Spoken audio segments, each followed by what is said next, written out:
This is the Lone Crater YouTube. We hope this video helps. In this video, I will explain how to make Japanese ice cream. We'll begin by gathering our core ingredients, focusing on fresh, high-quality components that are key to achieving that authentic taste. Then, we'll move on to the precise mixing and chilling techniques that ensure a perfectly smooth and rich texture. Finally, I'll guide you through the churning process and offer tips for serving your homemade Japanese ice cream. To start, you'll need 1 cup of heavy cream and 1 cup of whole milk, forming the rich base of our ice cream. Next, measure out 3/4 of a cup of granulated sugar to provide the perfect level of sweetness. Don't forget 2 large egg yolks, which contribute to the ice cream's luxurious texture.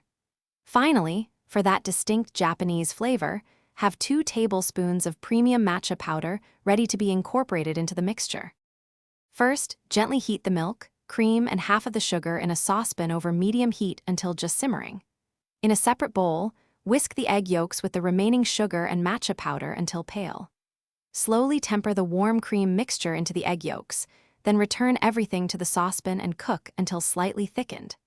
Finally, chill this base in the refrigerator for a minimum of 4 hours, or ideally overnight, before churning it in your ice cream maker. Once your base is thoroughly chilled, pour it into your ice cream maker and churn for approximately 20 to 25 minutes until it reaches a soft serve consistency. Carefully transfer the freshly churned ice cream into a freezer-safe, airtight container. Place it in the freezer for at least 2 hours to allow it to firm up properly.